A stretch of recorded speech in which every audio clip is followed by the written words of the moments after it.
And hello everybody and welcome to the Movie Pit Podcast. I am your host Christian. Thank you very much for joining me on the podcast today. It's a good one. Well, there's a lot of news items that came out this week, so let's get right to it, shall we? Yeah, let's do it. So of course we're going to talk about the news items that came out last week after the podcast went up. We have a few casting tidbits. One of these was actually confirmed this week, so I'll tell you about that in a second.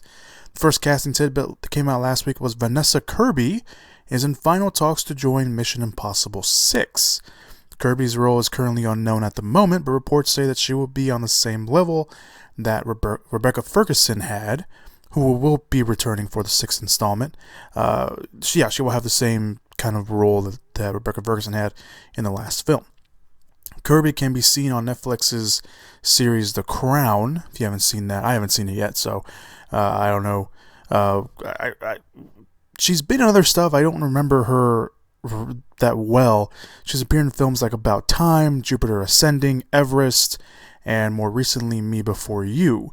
So this will probably be kind of her biggest role, a little bit, again, next to The Crown, because I think she has a big role in that from what I remember looking up. But this will be kind of her biggest film role to date. Tom Cruise will, of course, return to play Ethan Hunt. Christopher McQuarrie, who directed and wrote the last film, will come back and direct this. Simon Pegg, Jeremy Renner, and I assume Ving Rhames as well are set to return, although they're not confirmed just yet. So we'll keep you updated on that. The second casting tidbit that came out, actually there's more casting tidbits, these are the smaller ones. Michael K. Williams has joined the young Han Solo film. Last week when the podcast went up, he was in talks. However, earlier this week it was announced that he has officially joined the cast. Of course, his role is being kept under wraps at the moment, but some people are making the assumption that he may play the villain in the film. But again, we don't know, and all that will just be early speculation at the moment. Of course, we do know that Alden Ehrenreich will play the young Han Solo. Other cast members include Donald Glover playing a young Lando Calrissian. Emilia Clarke from Game of Thrones is in the film. We don't know who she's playing yet. Phoebe Waller-Bridge is also in the film. We believe she's playing a CGI character, although we don't know. Thandie Newton from Westworld is in the film, and Woody Harrelson is also in the film as young Han Solo's mentor. The film is currently filming at the moment, so we'll probably be hearing a lot more about the film, hopefully sometime in the future, maybe even around Comic-Con, who knows, or D23. The film is directed by Phil Lord and Chris Miller, who of course directed the Lego movie and the 21 Jump Street films, and has a release date of May 25th, 2018. Moving on to the bigger casting assortment, Liam Neeson is in talks to join Steve McQueen's heist thriller, Widows. It's been quite a while since we've had any news, or that I've seen any news, really, to be honest, on Steve McQueen's heist thriller titled Widows. However, it now looks like the film has picked up a pretty good cast since then. The film already had casted Viola Davis, newly Oscar winner Viola Davis, to lead the film that is actually based off a 1983 British miniseries that follows 4 armed robbers who are killed in a failed heist attempt, leaving their widows to finish the job. Besides Viola Davis, the film also now includes Elizabeth Debicki, Michelle Rodriguez, Daniel Kaluuya, I think that's how you say his name. I'm pretty sure that's not how you say his name. I mispronounced it. He was recently in Get Out, which I just saw finally, and it was great. He plays the lead role. So he's in there. Andrea Holler's in there as well for Moonlight, and Cynthia Erivo, I think that's how you pronounce her name. She is a Broadway actress. So now they've all been cast in the film, and now, like I mentioned at the beginning, Liam Neeson is in talks to join the film as the husband to Viola Davis's character. Other than that, we don't know too much about the film, other than it's being co-written by McQueen himself and screenwriter and novelist Gillian Flynn, who wrote Gone Girl, the movie and the book. So she's writing that. This will be also McQueen's first feature film since winning Best Picture back in 2014 for 12 Years a Slave. He's been pretty busy on the TV front, but now he's going back to the film front. No word yet on when the film will start filming or start production, but I assume with the cast already together, a script done, I'm I assume maybe we'll probably start hearing a lot more about this maybe later this year, maybe for a next year release or 2019 release. Who knows? All right. And the last big movie news item that came out last week after the podcast went up. This literally went up as soon as the podcast went up last week, which I was kind of disappointed that I'm going to talk about it. Disney is eyeing a reboot of TRON with Jared Leto. So last week we talked about Joseph Kosinski's interview and saying that that sequel to TRON Legacy was on a, quote, as he put it, cryogenic freeze. But that doesn't seem to be the case, because that was a pretty big turnaround, because Disney announced through the Hollywood Reporter that the studio is looking to reboot the franchise with Jared Leto in the lead role. Now Jared Leto isn't officially signed on yet, but he is circling the project, and if he signs, he'll also produce the project, along with his producing partner Emma Lodbrok. Now, the film doesn't have a screenwriter or a director, but the Hollywood Reporter reports that Disney will use a script that Kosinski started on the third film, which would have been titled Tron Ascension, that never happened, as a starting point. The outlet also notes that Leto could play, quote, or would play, quote, a character named Ares who has not appeared on screen before, but was a key player in that script, end quote. So there's no word on what the film will be about other than that, whether it'll be a complete reboot or could possibly be maybe a soft reboot, and they can bring back maybe Kosinski as a director or as a producer, and maybe even bring back Garrett Hedlund and Olivia Wilde, who were of course the stars of Tron Legacy.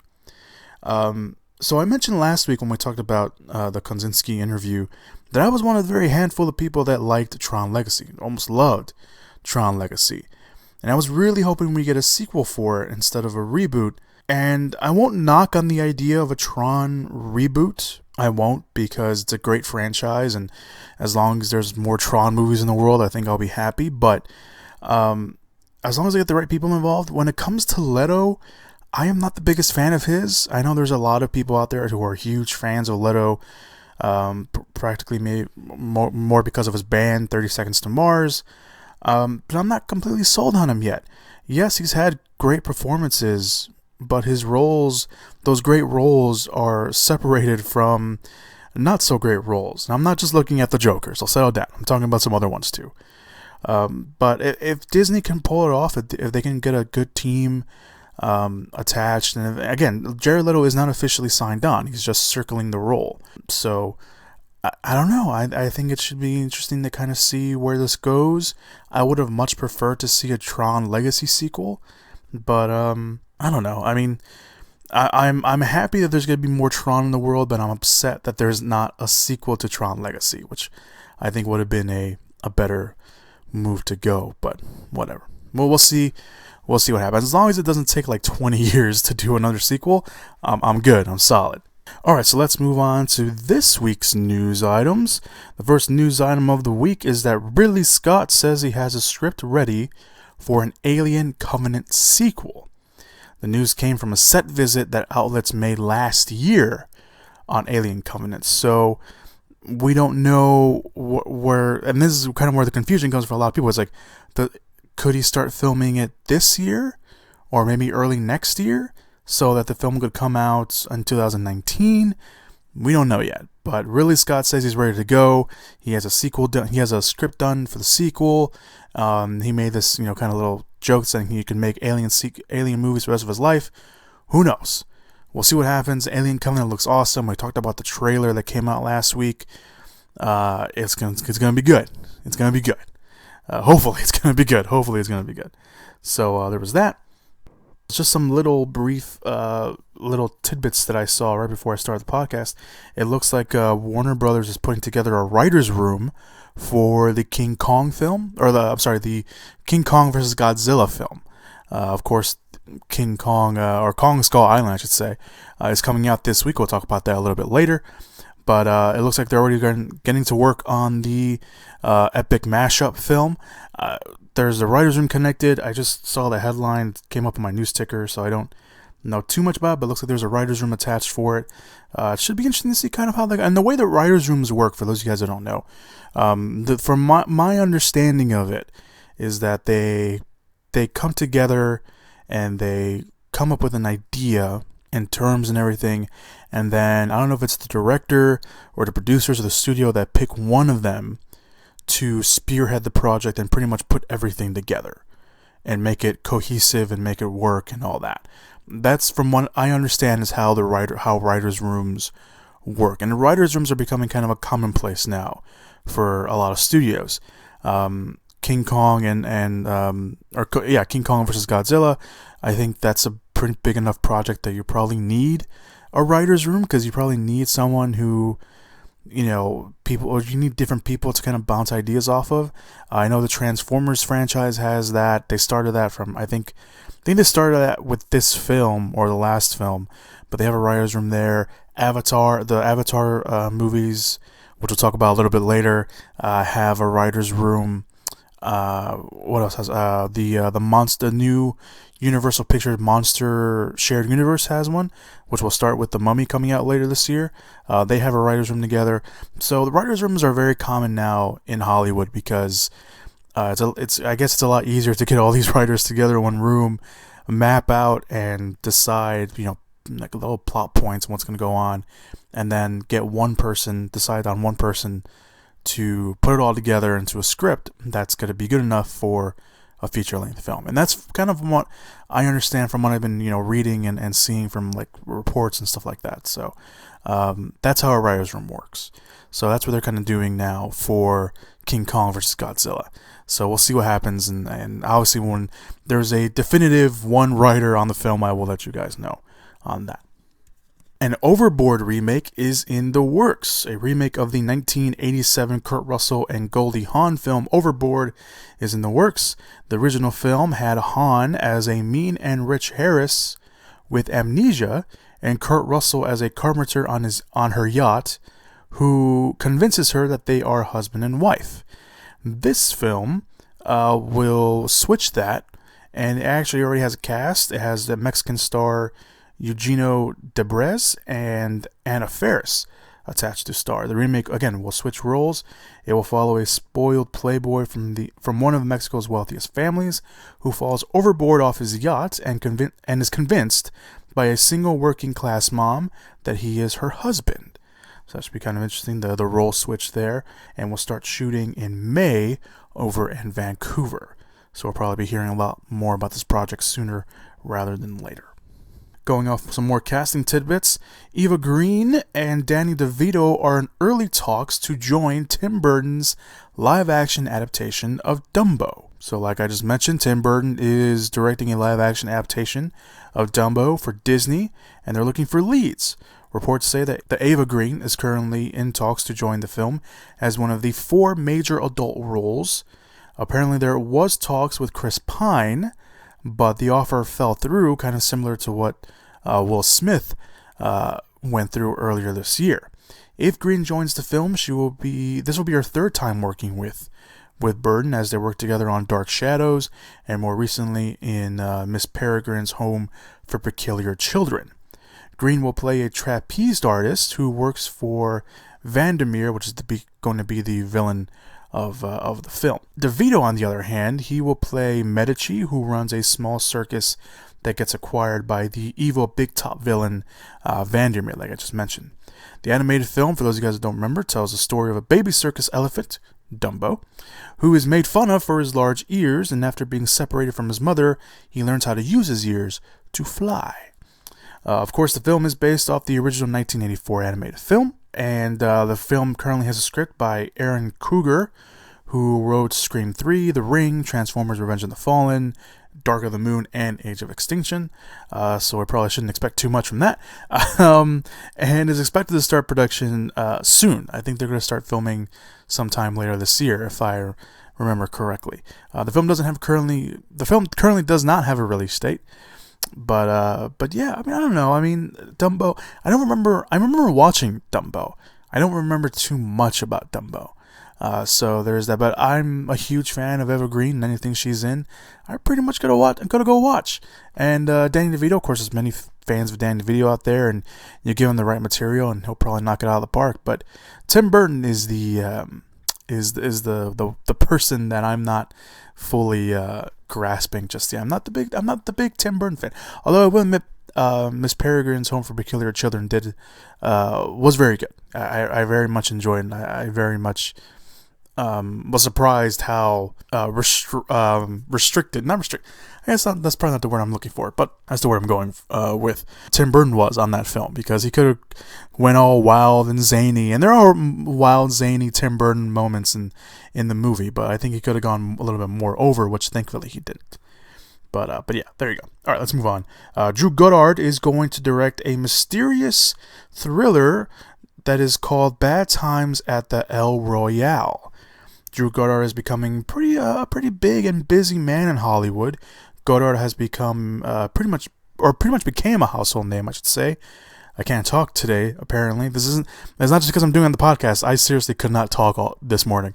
But Goddard has become a household name by directing and co-writing The Cabin in the Woods and bringing Daredevil to Netflix. So there's that. He's also had a hand in writing popular TV shows like Buffy the Vampire Slayer, Angel, Alias, and Lost. And on the film side, he's written films like I just mentioned, Cabin in the Woods, Cloverfield, World War Z, and Martian. And more recently, he joined on to write Deadpool 2. So having him attached to a project isn't really too much of a bad thing, because a lot of those movies are pretty good. However, considering his next project is a complete mystery, makes it a little bit more better. So 20th Century Fox is the one who bought the spec script that Goddard wrote. So he will also write the film, and he will also produce the film. This film that he wrote, called Bad Times at the El Royale. According to sources that told The Hollywood Reporter, it is a film that is, quote, it is a contained thriller with either, I'm not kidding, sci-fi or horror elements. So it's either a sci-fi movie or a horror movie. No one knows what the hell is going on with the script. Well, apparently, I mean, source, outlet-wise, I'd say. But it should be interesting. It's both intriguing and frustrating, because we don't know what's going on, but it's frustrating in a good way, because we don't know what this movie could be about. A lot kind of like what Cabin in the Woods was very early on. So I'm excited. Drew Goddard he's a great name. He's a bit of a nerd too, so I'm looking forward to kind of see what he does with this. Margot Robbie is set to lead a Robin Hood reimagining called Marian. Sony Pictures has won a bidding war for a new project called Marian. The film will be led by Margot Robbie and will have Robbie playing Maid Marian, who, after a conspiracy to conquer England results in Robin Hood's death before her eyes, she picks up the cause and leads a war by donning the Robin Hood mantle and becoming a legend in her own right. The script was written as a spec script by newcomer Pete Berry. Spec script, by the way, for those guys who don't know, because I've kind of said that a few times now. Spec script is a script that is written by someone, obviously by someone. They don't write themselves. It is written by a writer or writers essentially without kind of anyone telling them what to do. So it's not a script that's being produced by a company. Let's take Sony, for example. Sony wasn't like, hey, you guys, go write this script. It's a script that these writers kind of wrote on their own, and then they ship it around to see if anyone wants to buy it. And then when a company buys it, obviously, it becomes their property. So that's kind of what a spec script is. Just wanted to throw that out there, because I've said that word 2 times now in 2 different stories. So I just wanted to throw that out. So anyway, Robbie will play, of course, Maid Marian in the film. She will also produce the project along with their Lucky Chap Entertainment banner. And the film is described as gritty and grim in the vein of Braveheart and Game of Thrones. Now, this isn't the only Robin Hood film being developed. We have Robin Hood Origins with Taron Egerton, the lead from Kingsman: The Secret Service, as the lead. That film is currently filming, Robin Hood Origins. And Disney has their own potential franchise starter called Nottingham and Hood. And there's also a futuristic take of Robin Hood in the works. Now, Sony itself was thinking about doing kind of an Avengers-style shared universe for Robin Hood, starting with the movie called Hood. Of course, that project never happened because we haven't talked about it on the podcast, and it hasn't been in development or talked about for like a year or 2. So obviously they're scrapping that, and they're picking up with this. But this also kind of gives Sony the advantage, because it's the only movie where yes, there's Robin Hood in it, but its primary focus is Maid Marian. So it should be kind of interesting to see. I feel like I'm saying her name wrong. Marian. So it seems kind of interesting. It doesn't seem kind of interesting. It is interesting. I kind of like the little log line they gave away. It could be fun. I mean, Margot Robbie is a damn fine good actress, and she has the ability to carry a lead movie on her own. So we'll see what happens. It could be a good movie. No word yet on when the film will go into production. Obviously, they just bought the script, so we'll probably be hearing about this in probably soon. I don't know. We'll see. Jason Momoa has joined the Just Cause film adaptation. A video game film adaptation of Square Enix's game Just Cause is going to the big screen and has found a director and star. Reports have come out to say that Brad Payton, who's directed San Andreas and Journey to the Mysterious Island, will direct a film with Jason Momoa set to play the lead. Momoa will star as Rico Rodriguez, an operative for an organization known as the Agency. And if it follows the game, it is going to be ridiculous, and there's going to be a lot of action in the movie. Momoa, of course, is getting a lot of roles recently. You know, obviously, he's playing. He made his household name with Game of Thrones, but he's going to be playing Aquaman later this year in Justice League before he gets his own solo movie in 2018. And he currently has a show on Netflix called Frontier, which he's actually worked with Brad Payton before. Brad Payton did a few episodes of Frontier, so they already have kind of a working connection there for that. Momoa, of course, was also going to star in the Crow remake, or Reimagining, whatever they're calling it. But we haven't actually heard anything from that lately, so we don't know if that's still going on. But yeah, I mean, Momoa is he's got the look. Momoa has the look of an action star, and kind of and all that. But the question is whether he has the ability to actually pull it off. And that's a whole nother subject. And he's a nice guy. I'm not saying he doesn't. I'm not gonna say that to his face because he might break me in half. And he's a nice guy. I follow him on Twitter and Instagram and all that, or Instagram, I should say. And he seems like a really cool guy. But movie-wise, I don't think he's. I mean, like a lot of what was it? The Red Road, I think it was called, on Sundance. I believe that's what the channel was on. I heard really good things from that, and that's kind of more of like a drama.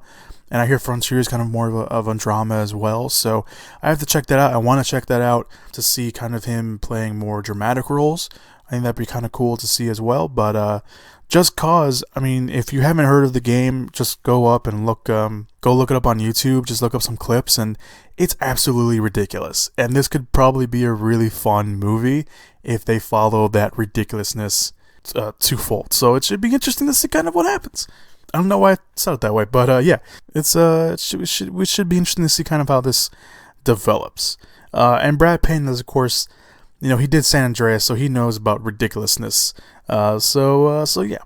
All right, let's move on to the next news item. Steven Spielberg. Let's move on to some directing news. Steven Spielberg will direct Tom Hanks and Meryl Streep in The Post. The film is based on the real-life events of 1971, during which the Washington Post exposed the, quote, Pentagon Papers, a secret Department of Defense study in U.S. political and military involvement in Vietnam. The papers were leaked by military analyst Daniel Ellsberg, who originally published them in the New York Times, and then the Washington Post stepped in alliance with the Times to fight back a temporary restraining order filed by the U.S. Department of Justice. Hanks will play the Washington Post editor Ben Bradley, who also received portions of the study from Ellsberg and published them, while Meryl Streep will play publisher Kay Graham.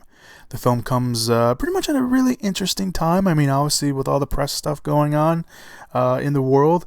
And of course, that probably won't take away from a great film. I mean, you got Steven Spielberg, you got Tom Hanks, you got Meryl Streep.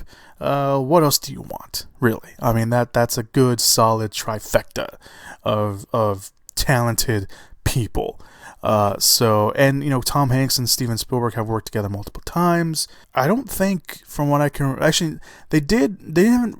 what am I trying to say? Steven Spielberg and Meryl Streep, they have worked together. Streep did like a voiceover for something on a Steven Spielberg project, but I don't remember what it was. But I know they worked together because I saw it in the report. But they haven't worked together a lot, and we already know that Hanks and Spielberg have a great chemistry together, and they have a great working relationship together. So it should be interesting to see kind of how that works out.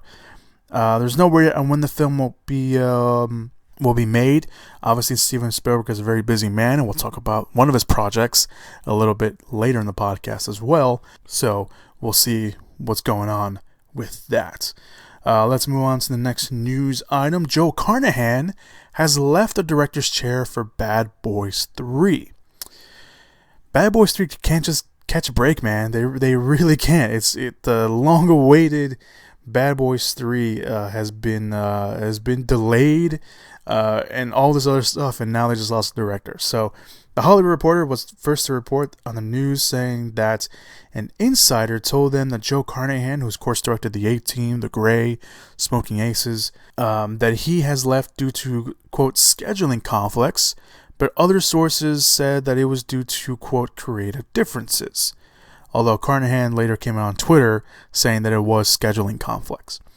So Carnahan also wrote the script for the film, but the Hollywood Reporter notes that the search is on for a new director and a new writer, so they probably won't be using Carnahan's script anymore. So Bad Boys 3, like I said, it's hit a lot of bumps in the road to finally get made. There was a lot of talk of whether it'd be get made at all. There was some talk about whether Will Smith wants to come back, and when he finally came back, they were like, yeah, we're going to do it. And they announced a release date, and then it kept getting pushed back and back and back and back, and it finally landed on a release date for November 8th of next year, meaning that the film would have to start shooting at the latest sometime this fall to make that release date. And if they can find a director pretty quickly, I would assume that maybe they can still make that release date next year in November, but we don't know what's going on. Either way, Sony Pictures, they're on the hunt for the new director. Of course, Carnahan isn't losing any sleep because he's already attached to a bunch of other projects. He's writing X-Force. He's writing another video game adaptation of Uncharted. He's directing an action film called Wheelman. And he's going to be directing and writing the reimagining of The Raid. So he's got plenty of projects lined up. So he's not going to lose any sleep over losing the Bad Boys 3 job. Or stepping away from the Bad Boys 3 job, I should say. But yeah, this is a pretty big hit. Look, we a lot of people have been wanting another Bad Boys movie for so long, and now it's like, yeah, it's going to get started. Yeah, it's finally going to come out. And they're like, nope. We're just going to sweep that rug underneath your feet. So, no. So, the question now, of course, is who's going to direct? And hopefully they find a good director to take over. And speaking about stuff that's not happening in 2018, Avatar 2 is no longer coming out next year. For those hoping to see the long gesturing sequel to Avatar, you're not going to have to wait for a little bit longer. Speaking with the Toronto Star director James Cameron revealed that Avatar 2 will no longer be coming out in December 2018. Here's what he said, saying, quote, well, 2018 is not happening. We haven't announced a firm release date. What people have to understand is that this is a cadence of releases. So we're not making Avatar 2, we're making Avatar 2, 3, 4, and 5. Yes, by the way, this is not a quote. This is me. Yes, they are making 5 Avatar movies. Alright, going back to his quote, it's an epic undertaking. It's not unlike building the 3 gorgeous dam. So, end quote. Cameron, it's just... he goes on to say, later in the interview that it's not an easy job, reminding pretty much everyone that the first film took 4.5 years to make. And that since they're filming all 4 sequels at the same time, it's going to take a lot harder. But it feels like every year we're hearing a variation of this same statement. Like, yeah, we're working on it. We're taking our time. It's gonna take a while, and then we don't hear about him. We don't hear about it for like months or a year. But like, yeah, we're still making him. Avatar 2 originally was going to come out in 2014. Then Avatar 3 was going to come out in 2015. It's 2017, and we have not seen anything. The only thing they've done is say, we're going to keep doing them. Yeah, we're going to do them. And assembled a writer's room. That's all they've done. And that was, the writer's room they assembled was all the way back in, what was I wrote it down. 2013. That was when they assembled the writer's room. So, I mean, look, I know there's a lot of people out there that, don't like Avatar, that like hating on Avatar because it's fun and whatever. Personally, I didn't mind Avatar. I had a lot of fun with it. Was it a perfect movie? No. But there's a lot of enjoyable moments in Avatar, and I really liked it. And I wouldn't have minded seeing a sequel for the film. But, now, all these years later, it's I don't know if there's a fan base for it. I mean, obviously the hardcore Avatar fans are going to go watch it. But, everyone else who has either forgotten about Avatar or, just remember like, oh yeah, there's going to be an Avatar sequel. When's it coming out? And then it finally comes out. They're like, oh wow, it's finally coming out. There's not an audience for that anymore. At least I don't think so. Or maybe there is, and I'm just being, naive. I don't know. But it's become this delay after delay. Delay is getting frustrating and annoying. Not just because I want to see the sequel, just because it's come to a point now where it's like, you should just be quiet, not say anything, and just go and film the sequels, and when you're done, be like, oh hey guys, here's a sequel, here's the release date finally, just do that. That's when I think you should start saying stuff to us, because it's just becoming irritating now, just seeing this delay after delay. And I get it, I mean, these are not easy movies to make. These are movies that are pretty much all in CGI, or all in motion capture. It's practically almost all green or blue screen. So, the technology and whatever and all that, and it's a complicated procedure. It's a very long procedure and everything like that, which is fine. But I remember when the first Avatar came out, I think it was 2009, I think 2010, if that. Seeing the movie for the first time and seeing the buzz around it and everyone being excited to see what the hell this movie was going to be about. That was something. It was almost like an event movie at the time. I remember they released the trailer.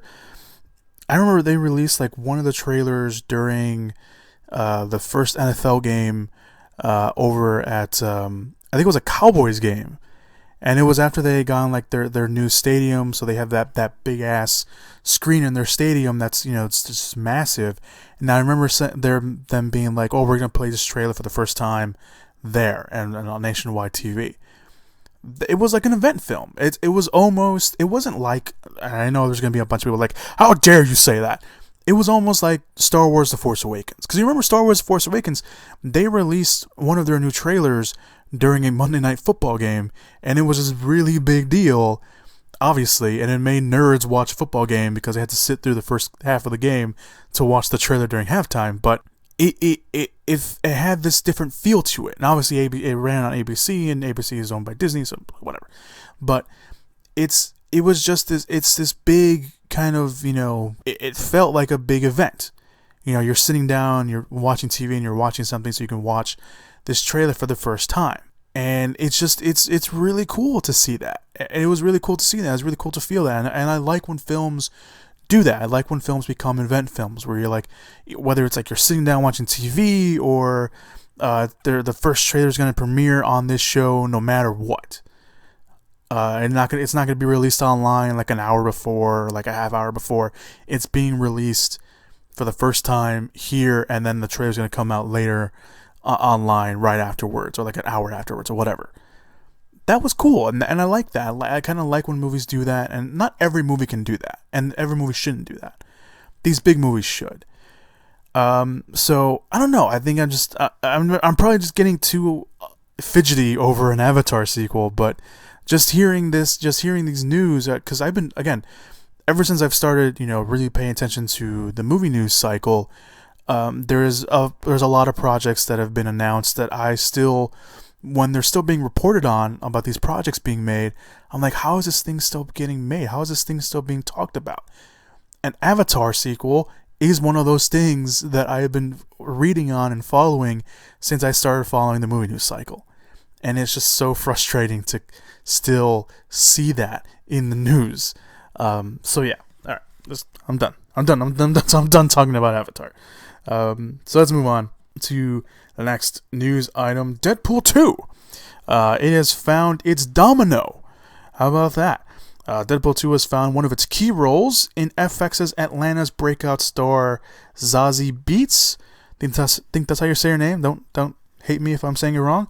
She will play Domino. The announcement came from star and producer on the film, Ryan Reynolds, on social media with a photo with the caption, Domino Effect, which saw a bunch of domino pieces, and written within the domino pieces, it spelled out Beetz' name. In the comics, Domino is a mutant mercenary with telekinetic powers who also has a history with Deadpool in the comics, along with Deadpool's frenemy, which that's probably a good proper way to put it, Cable, who will also appear in the film, but his casting has not yet been determined and been announced. According to different outlets, where producers were looking specifically to cast either a black or Latina actress for the role, and they ended up testing many actresses before zooming in and casting Beetz. Now, Beetz is actually a relatively newcomer, I should say, relatively newcomer to the scene, appearing in some short films before her breakout role as Van in Donald Glover's FX show Atlanta. Deadpool 2 will be directed by David Leitch. I think that's how you say his name. Leitch? I don't know. He directed John Wick. Put it that way. He directed one of the directors of John Wick. It will be written by the film's first writers, Rent Reese and Paul Rennick, along with Drew Goddard, who we talked about earlier.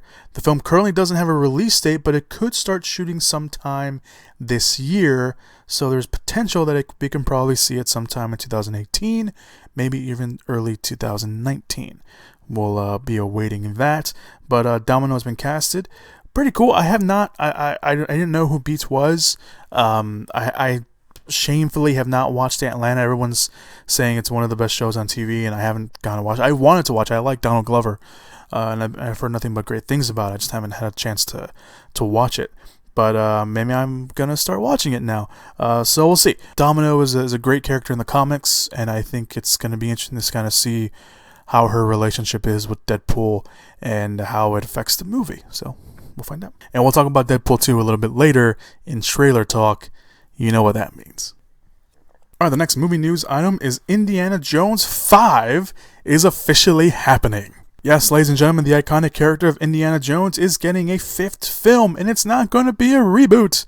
Walt Disney released an official statement saying the 5th installment of the Indiana Jones franchise will happen, and it's bringing back some familiar faces. Producers Kathleen Kennedy, who is of course now the head of Lucasfilm, and Frank Marshall will produce once again. Steven Spielberg, we talked about him earlier, will direct the film, and Harrison Ford will return to don the hat and whip once more. Not only that, the film has a release date. Indiana Jones will be released on July 19th, 2019, meaning that the film will probably start shooting sometime next year. Now, that's all the information we have at the moment, but I'm sure some are happy to see Harrison Ford that is coming back, especially after a lot of fans were disappointed, to probably say the least, with Kingdom of the Crystal Skull. However, now that Lucasfilm is, of course, owned by Disney, things could probably end up differently with that. It was reported last year that Disney and Lucasfilm were working on doing another Indiana Jones movie, but we haven't heard any. But other than that, there was a script. They were working on a script. They didn't greenlight the film yet. It was just something they were working on to see if they can get it the ball rolling, and now they can because they've officially announced it. So who's excited for another Indiana Jones movie? I don't know. As long as Harrison Ford isn't flying a plane, I think we're all good. Oh, that wasn't his fault apparently. So we'll go off with that. I don't know. I mean, it's Indiana Jones. I mean, it's going to be cheesy. It's going to be fun. Hopefully, it's going to be adventurous. A lot of cool stuff. We'll see what happens. And our final news item of the day, new plot details have been revealed about Marvel's Thor Ragnarok. Entertainment Weekly not only released the first looks for the new film, but they've also released a rundown for the film's plot. Now the pictures are, all up online. I posted a post, obviously. I posted something on the Facebook page where you guys can see a few of the pictures that were released. They're up there. You see Chris Hemsworth as Thor with a new getup and a new, let's just pretty much say he has a haircut. He's not the same Thor we all knew. We see Tessa Thompson as Valkyrie in the film. We get our first look at Loki. We get to see Mark Ruffalo in the film. He's going to be in the movie, and we get to see Cate Blanchett's Hela, which is the villain in the movie. Which I didn't even know that was Cate Blanchett. She was almost unrecognizable. Like if you put that picture in front of me, and you told me who this actress was, I wouldn't be able to tell you. Because she looks unrecognizable as Hela. And she really does. Like I saw the picture, I was like, who is that? Like I don't know who that was. And then at the bottom it said Cate Blanchett as Hela. I was like, get the hell out. That looked nothing like her. Like she completely transformed in my eyes. So yeah, so that was pretty cool. So go check out the picture. Of course you see Jeff Goldblum as the Grand Master in the movie. He's got a little groovy sci-fi, really groovy sci-fi thing going on. I'm gonna go check that out as well. But here's the rundown that Entertainment Weekly posted, saying, quote, when we last saw Thor, he was flying off to figure out who was manipulating the Avengers at the end of Age of Ultron. Eventually, he hears rumblings of trouble on Asgard. His evil brother Loki, once again, of course, played by Tom Hiddleston, has been impersonating their missing father, Odin, who will be played by Sir Anthony Hopkins. Loki's rather lax governing leads to the reemergence of an imprisoned Hela, like I just mentioned, played by Cate Blanchett. Thor's initial encounter with Hela gets him blasted to Sakaar, a barbaric planet ruled by the charming but nefarious Grand Master, played by Jeff Goldblum. Valkyrie, Tessa Thompson, a tough, hard-drinking warrior hiding out on the planet, brings the god to the Grand Master. Chris Hemsworth chimed in, saying Thor is a bit of a fanboy for the Valkyrie, though elite women warriors. Thor is then forced to become a gladiator, which leads to his haircut and loss of his trusty hammer. Entertainment Weekly went on to say that the planet, of course, is obviously, if you're a fan of the comics, is the planet where Planet Hulk takes place. And obviously, people have been wanting to see Planet Hulk for a while since Hulk has been introduced in the films, but they're taking elements from that and they're putting it in Thor Ragnarok, which should be interesting. Thor Ragnarok, however, will not just take place on this planet. Thor and Hulk eventually will leave the planet and go on quote intergalactic. I seriously cannot read and talk today. What's new, right? Intergalactic road trip, which has been teased from the very beginning since this movie was announced. They also announced that Entertainment Weekly has announced that it does confirm that Benedict Cumberbatch's Doctor Strange will factor into the film somehow, as he will help Thor on his search for Odin, and the movie will set up the next film, Avengers Infinity War. Thor Ragnarok will also star Idris Elba, Jamie Alexander, Carl Urban, Ray Stevenson, and Sam Neill. The film opens later this year on November 3rd. Color me excited. The pictures are really cool. It does have a very different feel to the film. It's being directed by Taika Waititi. I think that's how you pronounce his last name. He's directed a great film. If you haven't seen it yet, I highly recommend you go watch Hunt for the Wilder People. It is a fantastic film, a funny film. Sam Neill's in it. It is a great film, and watching that, I hadn't seen anything he directed. That was the first thing I watched, and honestly, that's probably the only thing I want to watch now before Thor Ragnarok. So, but yeah, I'm excited for it. I've been excited for Thor. Like, I know a lot of people like to bash the Thor films, and are they the best of the cinematic universe, of the Marvel Cinematic Universe? No, they're not, but they're still pretty good movies. I liked the first Thor. I thought it was different, obviously, because we got an Iron Man and Captain America and all that. But I thought Thor was different in a good way. Thor: The Dark World does have its problems, but I still found it pretty enjoyable, and I cannot wait to see this. This looks vastly different from the other Thor films. They're kind of embracing the more wild, kind of very vibrant colors of the world, so it should be interesting to see kind of how this turns out. But yeah, I'm looking forward to this. And if you haven't seen the pictures, you want to go see more about the film, obviously go to Entertainment Weekly and they will show you all the pictures.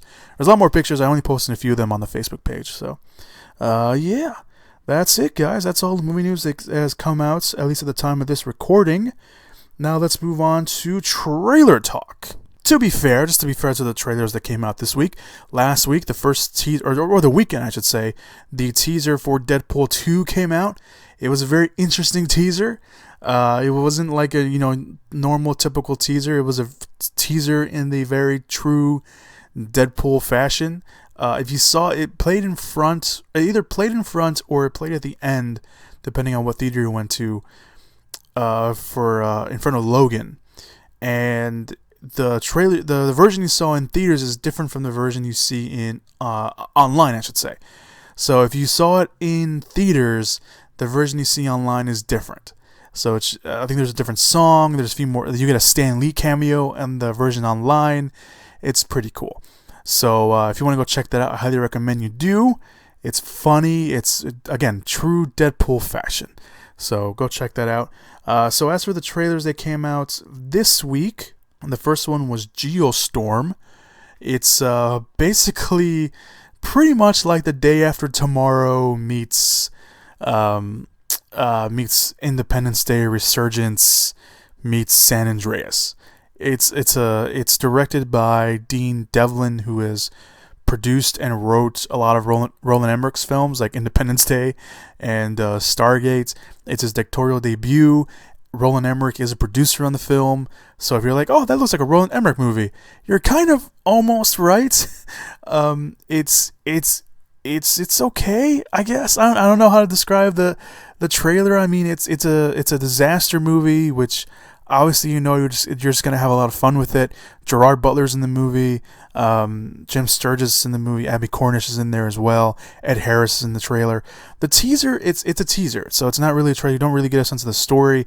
You just get a sense of not a real sense of the story, because if you read the synopsis for this movie and then you watch the teaser, you're like, that's not the teaser. That can't be the movie I'm watching, because the teaser kind of shows that weather. The synopsis reads that weather has gotten pretty much out of control, and now it's controlled by satellites.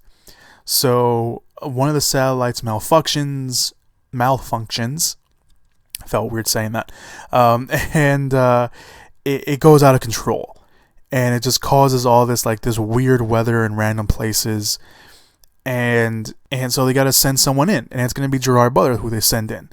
But Gerard Butler's character's brother, I think he's played by Jim Sturgis. He finds a plot to assassinate the president, and you don't really get that from the teaser. It just sounds like two different movies put together. The film did go through, we actually talked about this on the podcast, the film went through an extensive $15 million reshoot. So they changed some stuff. They added in some characters and took some characters out. So it should be interesting to kind of see how all this turns out. Teaser, I don't know, not that great, to be honest. It's just another disaster kind of movie. It looks like a 2012. That was another movie I was going to say. It looks like another 2012. All right, let's move on to the Red Band trailer for the Bachelorette Party Gone Wrong film, Rough Night.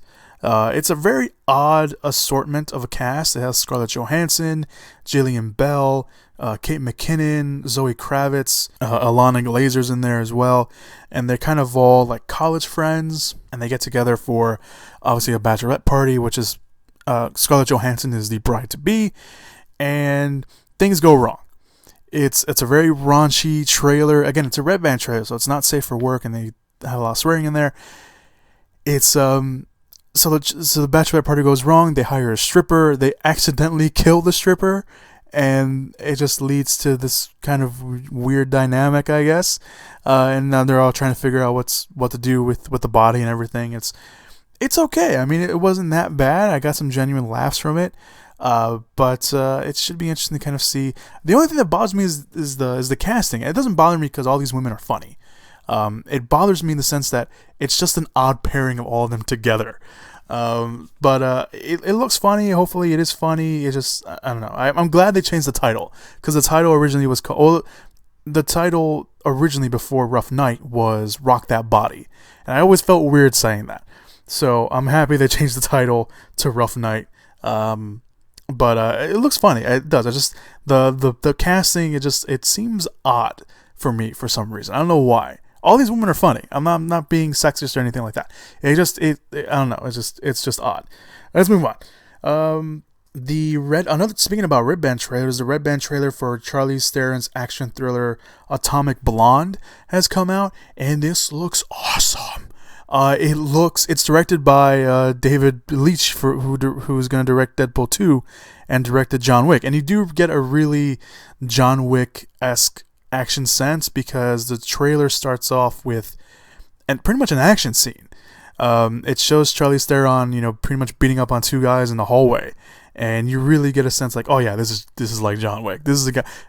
It's like, oh, they're trying to copy John Wick. No, it's directed by one of the guys who did John Wick. But the film is actually based off a graphic novel that's called The Coldest Night, and that's actually originally what the movie was called before they changed the title to Atomic Blonde. It looks really good. Charlize Theron plays like this really like deadly operative that works. I think it was MI6, and she has to go to, I believe it's Russia, to find what's going on, because one of their agents was killed, and she has to go there and find out what the hell's going on and who shot him and all this stuff. And James McAvoy is in the movie. He kind of plays like her, I don't want to say assistant, but he kind of plays like someone she has to meet up with. And it looks like he's having fun with it a little bit. You also have Sofia Boutella in there. John Goodman's in there. I think he plays kind of her handler. Toby Jones is in there as well. It's a really cool trailer. I mean, it kind of it doesn't kind of know where it kind of felt uneven at a lot of places, but overall, it's a really good trailer. I really enjoyed it. I've been looking forward to this. Now finally seeing something from it.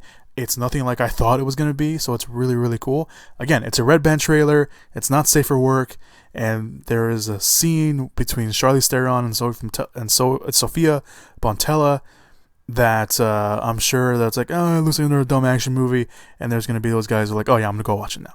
Just saying. Just saying. I want to go watch it anyway, because it's a great cast. It's done by the guy that did John Wick, and seeing Charlize Theron just kick people's asses is always fun to watch. So, you got that. And finally, the last trailer that came out this week, it was a pretty busy week for trailers, is a new trailer for The Fate of the Furious. And it just shows off how more ridiculous this movie can be. Alright team, listen up. This crew is about family, but the game has changed now.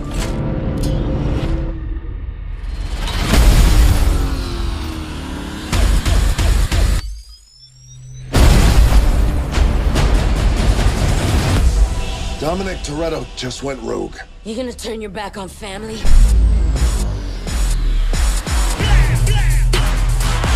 I know it looks bad. Don't give up on him so easy.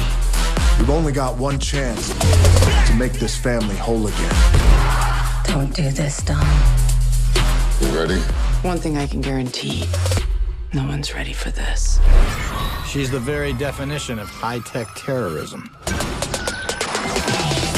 There's thousands of cars in this city, and now they're all mine. Now I know what it feels like to be every cop ever chasing us. Wait! Ah! Oh, damn!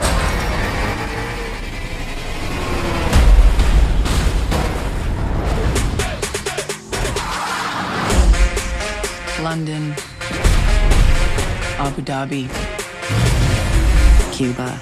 Our paths have crossed before, Dom. You just didn't know it. I think I need to remind you why you chose to be here. I got no choice!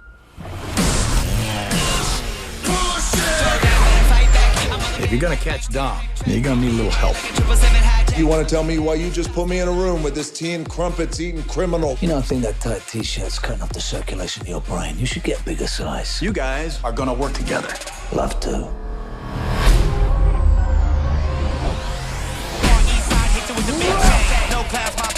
insane. I've been waiting for this. We got a tank. Now it's my turn. Boom, baby.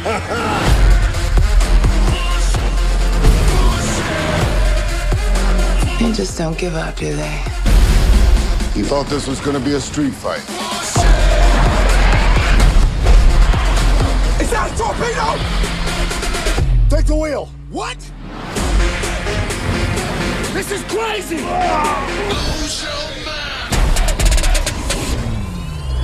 Alright, you get style points for that one. Woo! I don't know why you're doing this, but I know one thing. You love me.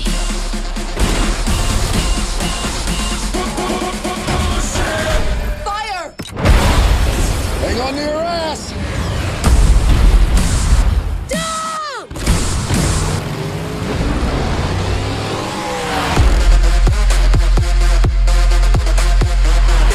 The trailer is ridiculous. Like I said, it's ridiculous. You honestly have to see it for yourself just to see how ridiculous it is. And I really hope they kind of finish up the CGI. There's one part where it's like these cars that are all swerving together and they're all kind of like drifting a little bit. The CGI just looks really cheesy right there. And I just hope that they kind of go up and fix that. Like, I know they're not going to crash all these cars because that's just ridiculous. But that moment just like, it literally took me out because like, that's so cheesy. But there is that. Again, it's just, it's so ridiculous. There's a moment literally where the Rock is sliding up by the side of one of his cars in Antarctica, and he literally, it looks like he literally like lifts up a torpedo and like shifts it so it can hit someone else. It's so ridiculous. I made a joke on my Facebook, on my personal Facebook, where it's like, where I said like the writer's room, and it was like, this is too ridiculous, right? And then another writer comes in and is like, no, it's not ridiculous. And you know this movie needs more ridiculousness. And that's basically what this is. And you know what? People are going to be like, oh, that's so stupid. You know what?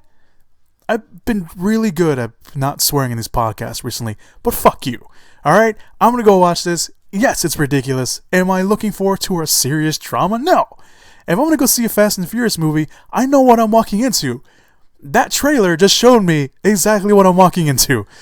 So I'm completely okay with it. It looks good.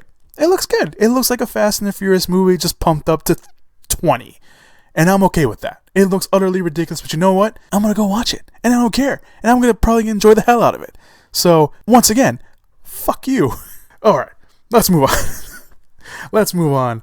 That was all the trailers. If you want to go check out all the trailers, go down, of course, down below in the description/show notes area. Get a clink. You can click the links down below. I don't know what's wrong with me today. It's not just the podcast. It's me in general all day. I have not been able to talk all day.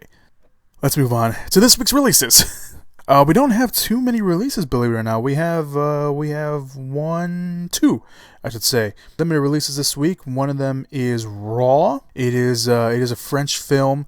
It's been getting a lot of buzz recently on the film festival circuit. I had almost a chance to go watch it at the International Film Festival, but I didn't end up going to go watch it because I just couldn't fit it into my schedule there. So the film Raw is it follows a young vegetarian who undergoes a carnivorous hazing ritual at vet school. An unforbidden taste, I should say, of meat begins to grow in her. And I've heard people have been like walking out because it's just so nasty and all this stuff. Like it's one of those movies where it's like you're really either gonna like it or you're not gonna like it. So I've been hearing a lot of that recently for this. So if you want to go check that out, you can. Again, it's a limited release. It's a French film, so you're gonna have to read. Sorry guys, you're gonna have to read. Yeah, so there's that.